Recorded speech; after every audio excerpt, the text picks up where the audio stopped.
joxoon na ku ne cër ci biir gestion bi joxoon la cër ñu gis nga dem ba ci biir wan ko ginnaaw ànd ak Abdou Karim Sall def fa ab diir dellu si waat. loolu Tra damay sawar di ko leeral Ablaye day dem France on était presque à 1 mois et quelques presque 2 mois des élections du référendum man ak moom yàlla dafa def buy tukki man maay ànd ak moom ba ci buntu avion bi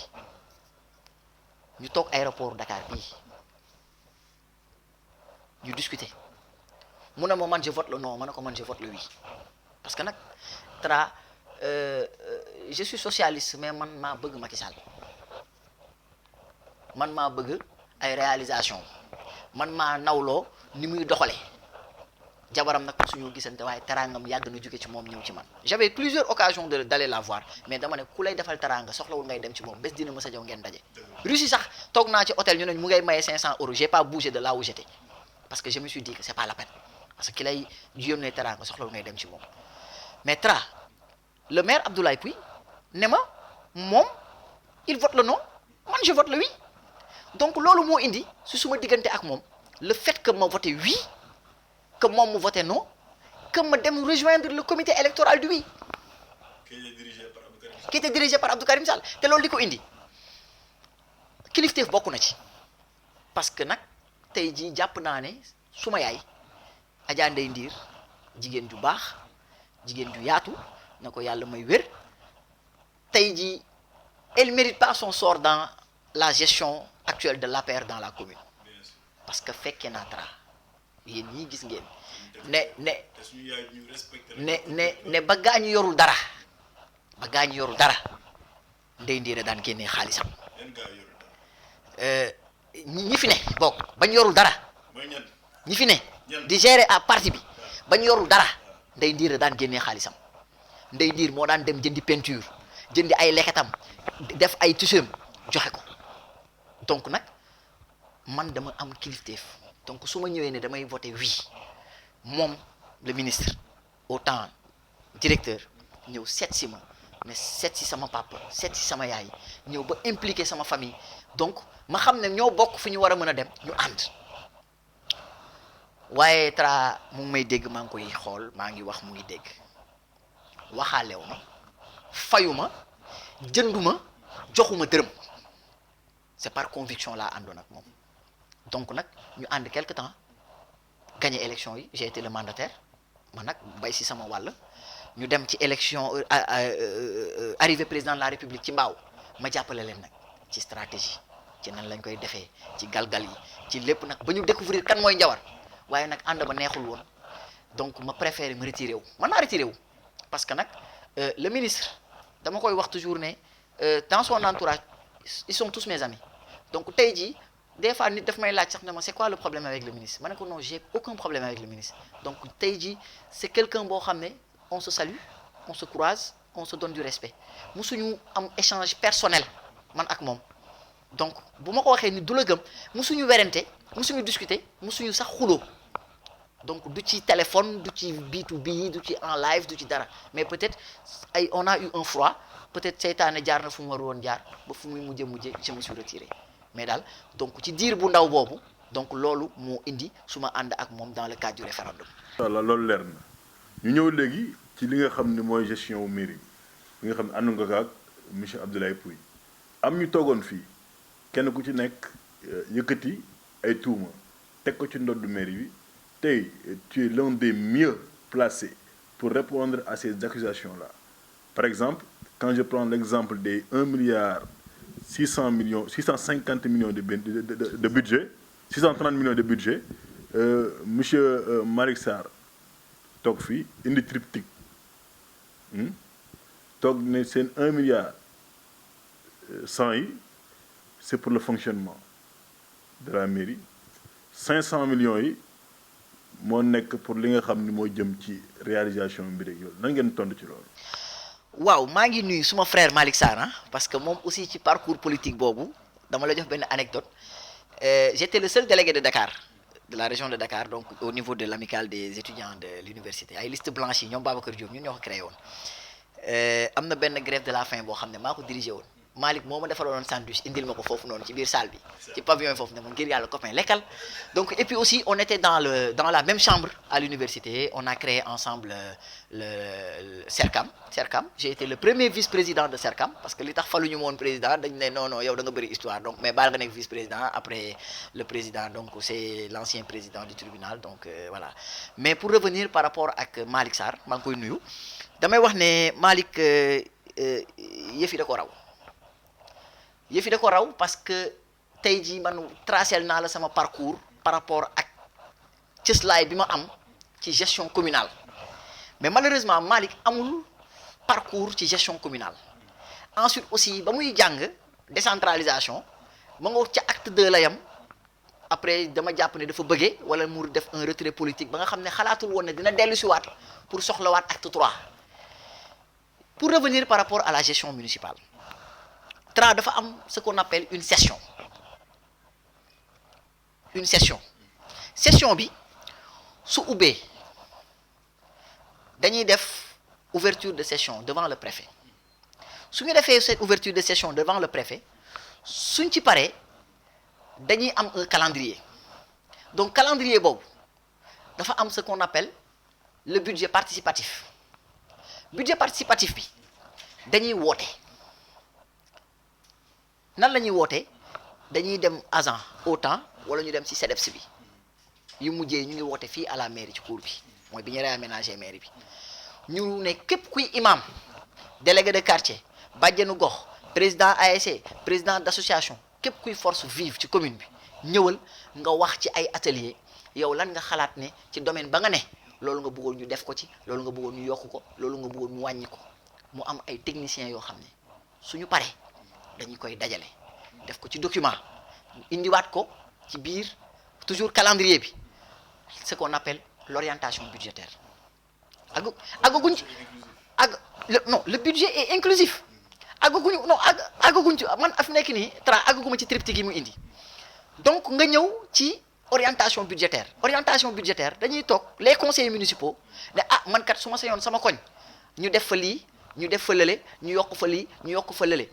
Donc les présidents de commission technique commission santé xool li nga xam ne moom lañ soxla ci wàllu santé pour améliorer le plateau médical côté éducation waa commission éducation ne kat lii la jàpp nañ ne bu ñu ko améliorer ci budget bi par rapport ak budget bi nga xam ne moom lañ dépassé donc dinañ am évolution commission sport def même chose commission culture président comme man avec la commission def même chose donc en un calendrier sur une durée peut-être de moins d'1 mois 21 jours ou 23 jours à partir de début décembre donc dinañ fexe ba commission yooyu réunir ba nga xam ne après on pourra aller en orientation budgétaire c'est un process bu ñu demee orientation budgétaire ba pare nag après ba ñu tënk budget bi ba taxawal ko ba takk ko donc dama lay wax ne la ça c'est le budget de 2020 de budget de 2020 budget 2020 bii balaa ñu koy defar dafay fekk ne am nañu tëju tënk ko ba takk ko ba nga xam nañ ne kat budget 2020 bi dinañ mën am temps donc ci bés boobu nag la ñuy dem vers le jour du vote du budget donc process la boo xam ne c'est une chaîne mais malheureusement dafa am ñoo xam ne des fois da ngay sax douter ci seen honnêteté parce que je peux pas comprendre que moom mon frère Malick Sarr qui était en train de parler mais il a par devers lui et de par sa liste qu'il a eu à diriger 5 conseillers heure bii su fekkoon il maîtrise ces 5 conseillers ñoom waa APR amoon 5 à 6 conseillers je pense heure bii su fekkoon ils étaient à 11 conseillers kon tey jii lii nga xam ne moom mooy méconnaissance du leen dal parce que je pense que Malick Sarr à sa décharge le DAGE donc dafa jaawaatle ce qui est la gestion administrative au niveau de ses finances au niveau de l'administration sénégalaise et la gestion des finances locales qui n'a rien à voir parce que la gestion des finances locales dafa am fu ñu ko tënk muy le code des collectivités territoriales muy acte 3 lii mooy suñu téere mooy suñu bible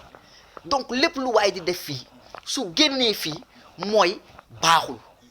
wax na ci du ma ñëwagum ci triptyque bi wax na ci budget bi par rapport ak li nga xam ne moom mooy fonctionnement ak li nga xam ne moom mooy investissement mais man je te dis que l'investissement dans un budget bu ñu koy def di ko xayma par rapport ak techniciens yi dans les collectivités territoriales mais c'est presque 25% du budget après nag il y a ce qu'on appelle le fonds de concours et le fonds de dotation bu fonds de concours boobu ak fonds de dotation boobu passé moi je dis encore une fois que ne soo ko dajalee moom mooy nekk budget bi et ça va pas dépasser les 33% du budget loolu texte la maintenant nag bu loolu passé bi ñu xoolee état xoolee ne fonds de dotation ak fonds de concours boobu mënatul dem ci la état indi PACASEN le programme d'appui aux communes et agglomérations du Sénégal donc loolu pour nga éligible c'est il y a 23 communes ñoo ci éligible il faut que processus boobu nga respecter ko ba nga xam ne le 31 décembre au plus tard tu votes ton budget mais pour nga mën a voter ce budget boobu dafa am ce qu'on appelle le compte administratif ñëwaguma ci triptyque bi le compte administratif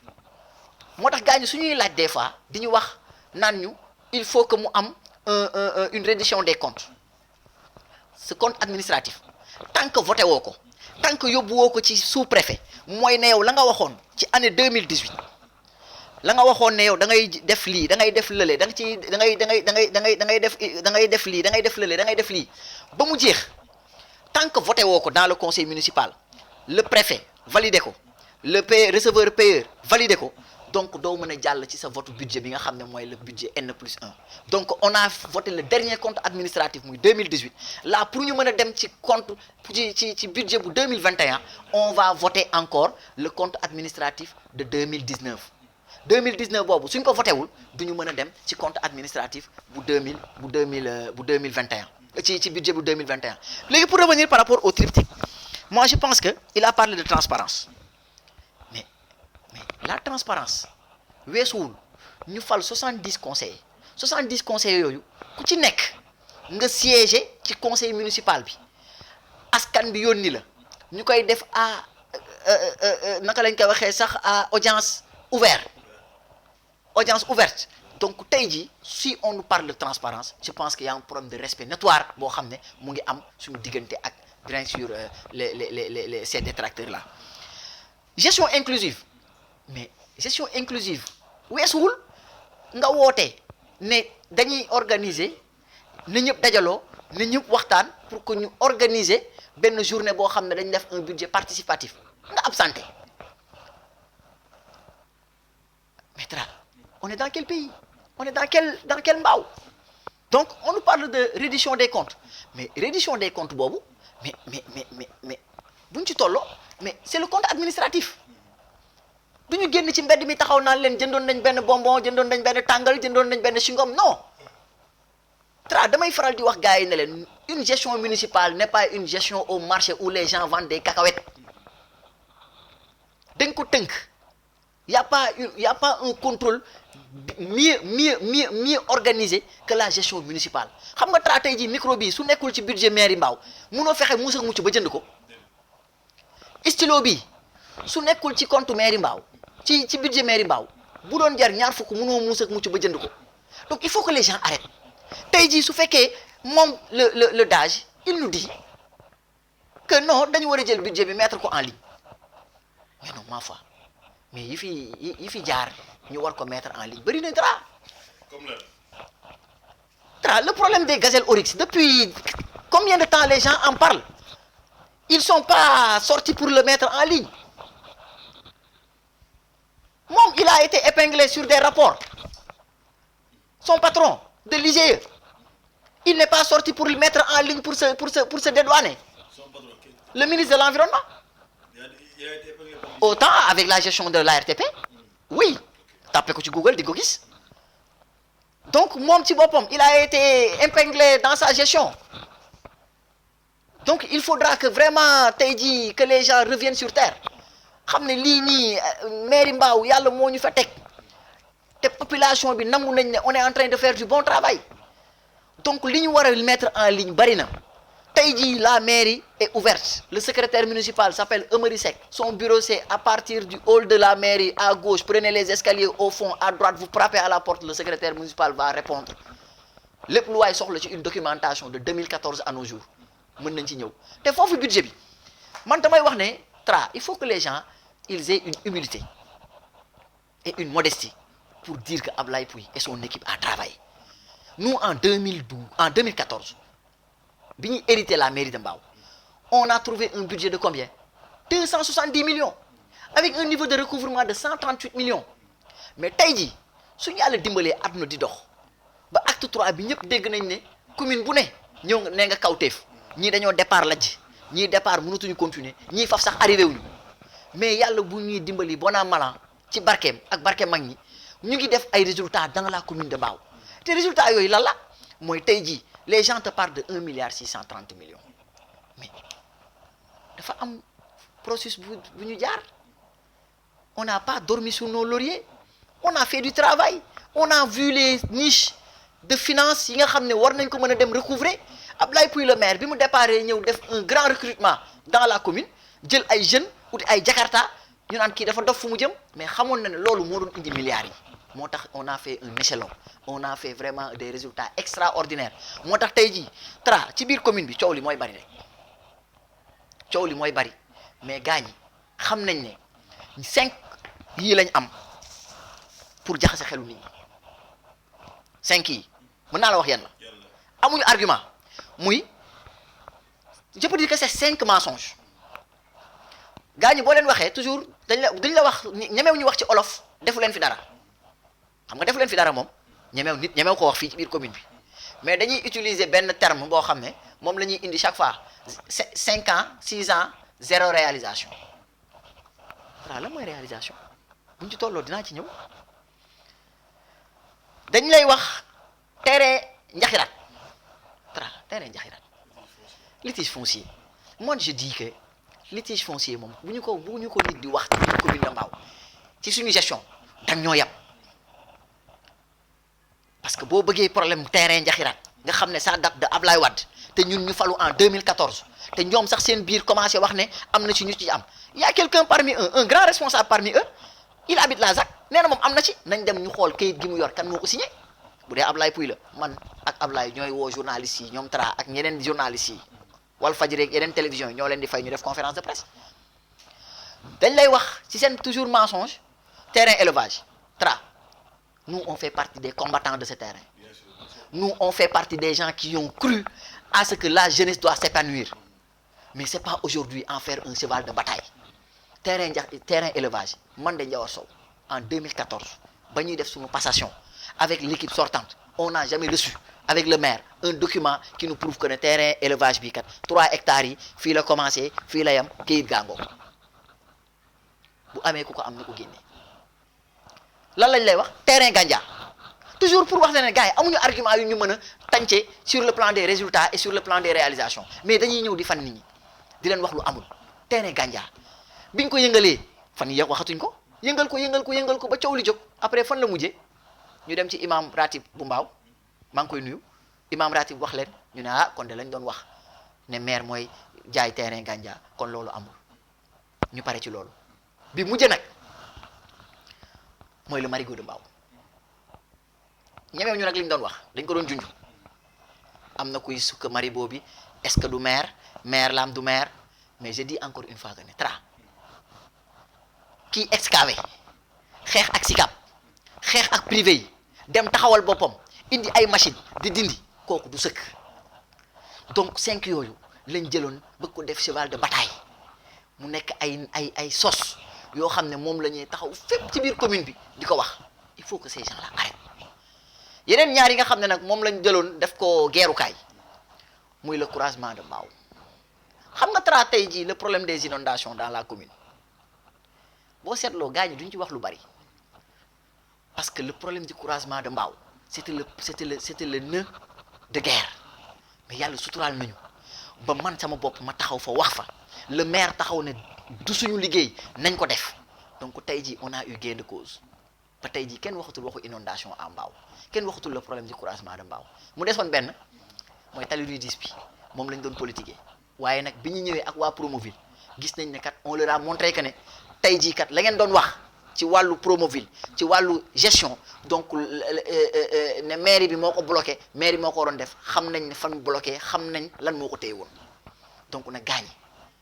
sama gars yi les gens d'en face là ils n'ont pas d'argument Tra ils n'ont pas d'argument et ils n'auront jamais d'argument sur nous su ñu ñëwee nag ci li jëm ci wàllu réalisation yi on discutera nag sur le fonctionnement et l'investissement. macha allah ko xam naa ni moom ci beneen émission lay doon ndax tey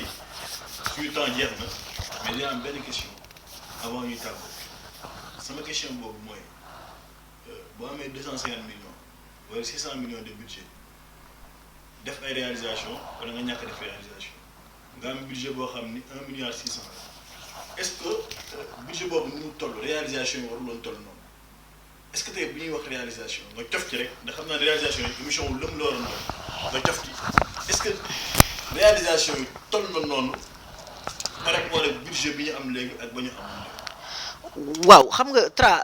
di nga ma may ma dem ci réalisation yi parce que xam nga il faudra que les gens déjà ñu stabiliser ñoom li ñu jàpp fonctionnement ak li nekk fonctionnement collectivité territoriale muy maire yi way bokk moomeel yi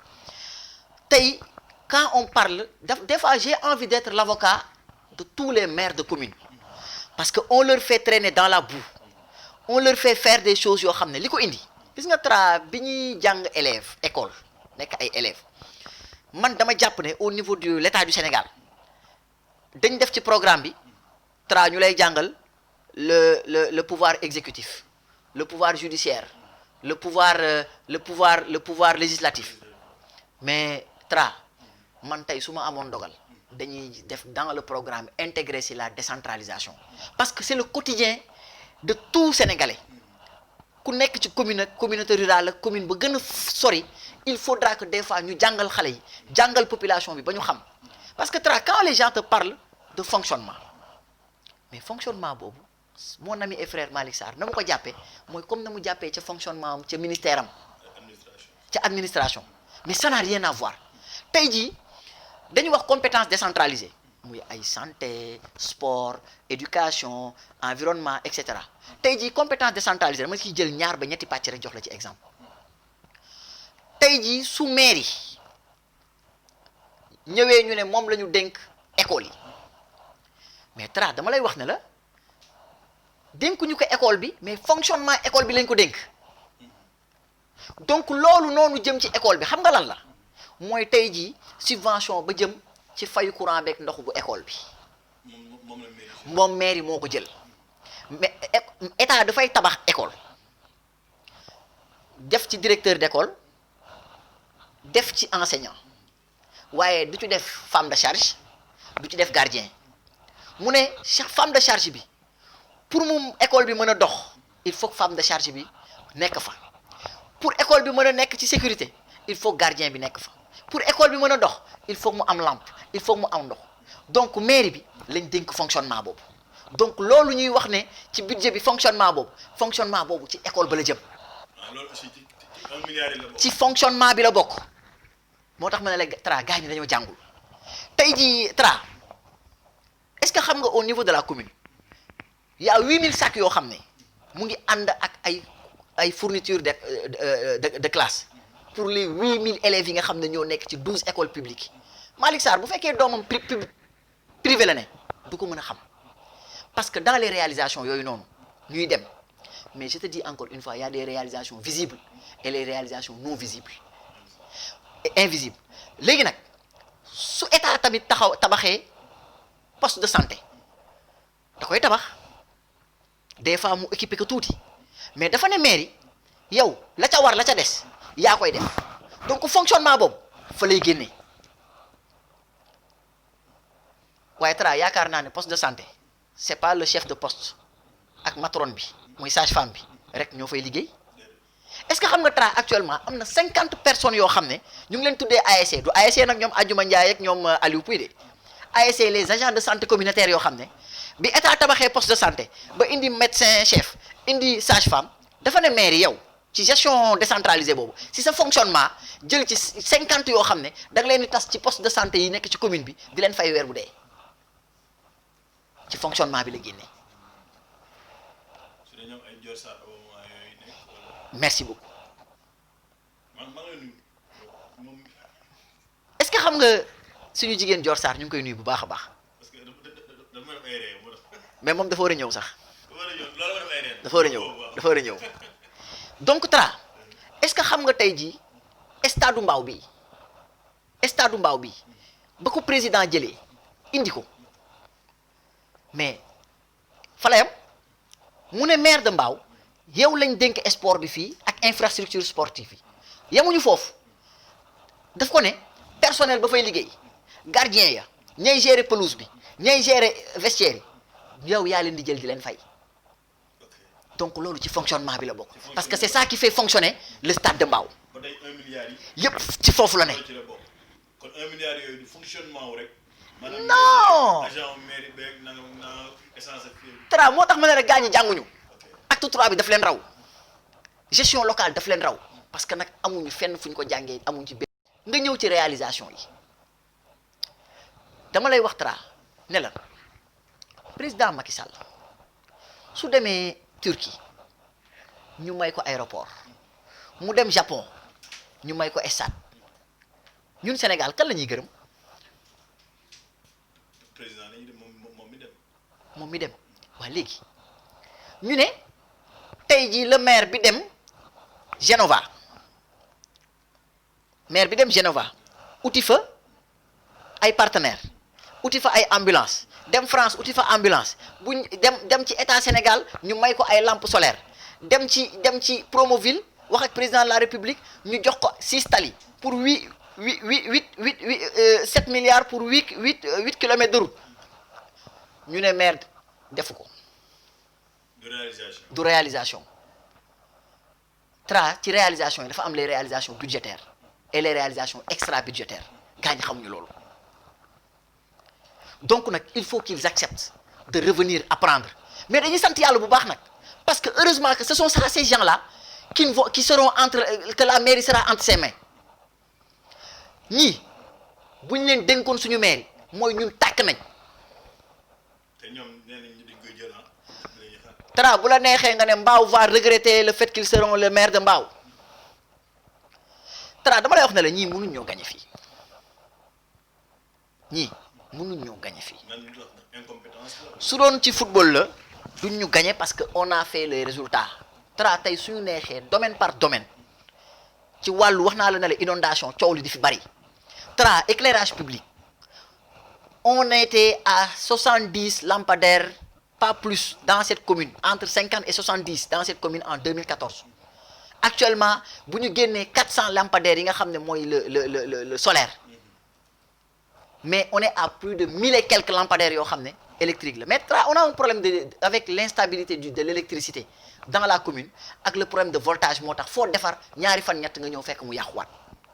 c'est indépendant de notre volonté mais suñu génnoon di wàññi bëccëg ñuy wàññi dinañ xam ne ndax lampadaire yaa ngi ci mbedd mi wala nekkuñ ci mbedd mi mais on est en train de corriger mais Tra est-ce que xam nga tey sur le plan sportif on est à 25 millions par année. subvention par ASC. tey jii on a 26 ASC 24 en Mbao et 2 ASC yoo xamante ne ils sont en train de compétir là-bas mais Tra tey jii je te dis encore une fois que ne sur le plan culturel on a une salle multifonctionnelle boo xam ne au niveau de Mbao boo xam ne ça permettra à ce que vraiment que képp kuy acteur culturel nga mën fa def ay prestations sans compter le travail qu'on est en train de faire d'ailleurs même on a une réunion après-demain pour ça pour le foyer de Kamba et de Kër Mbaye Fall. loolu war nañ ci wax mais suñu temps dépassé nañ de 10 minutes xaw ma on va corriger ça ci parce que tey dama koy wax monsieur Ndiaga Sow vous allez revenir c'est bon naa ko nuyu dañuy tëj quoi. vous allez revenir pour benn plateau lii nga indi. c'est ay éclaircissement dafa jar ñu def ci plateau ak kan dinañ ko xam mais lii dañ ko soxla pour plateau ñoom bu ñu indee teg nga indi teg gi mu leer ndax nag ci ay élection lañ jëm te bu yoon bëgguñu juum de sax mosut am la population de Mbao a toujours choisi. te ba tey yaakaar naa ne day jóge ku fi nekk def nga li nga mën loo mënul ku fi ñëw eggali ko. ci Demba Seck ba tey mais plateau boobu dina am ko defee nga eggali li nga waroon wax bëri na waaye macha allah mu ko ni tàggoo moo jot malheureusement. waaw Tra dama lay wax rek ne la kontaan nañ ci émission bi vraiment li ñu waroon wax yëpp waxuñu ko parce que dugguñu ci réalisation yi mais dama lay wax ne la plateau boobu dinaa ci sawar mais nga wax sa gaañ yi donc xaw ma kan mooy ñëw su ma sañoon nag su fekkee am naa droit tànn waaye jox ma Cheikh Diaw. kon jeex na Cheikh Diaw plateau moom ak Ndiawar Sow. waaw vraiment daal bëggoon naa parce que li tax Cheikh Diaw c'est parce que Cheikh Diaw jàpp naa ne conseil municipal la comme man et puis aussi tamit ñoom seen biir. daf ci amoon ay président de commission yoo xam ne ils ont été abonnés absents durant toute la gestion il faut que les gens en parlent dañ leen fal ñu waroon ñëw taxaw Cheikh Diaw pourquoi Cheikh Diaw parce que jàpp naa ne tey jii moom la muy woote ci conseil municipal buñ ci toogee dinañ ci mën a waxtaan dinañ ci mën a sottante xalaat pour mu jariñ commune bi su ko defee au moins am na erreur yu bari yoo xam ne mu ngi ko doon def dootu ko def. kon macha allah te ñu ngi xool sax boo doon mën a nekk direct Diop boo dee mën a nekk direct ñu def ko direct. pourquoi pas. waaw boo defee. La population de Mbao va interagir kontaan nañ gërëm nañ bu baax gërëm nga est-ce que tàggoo nga si maanaam cumbukaay ak yooyu parce que dinaa ne tey moom.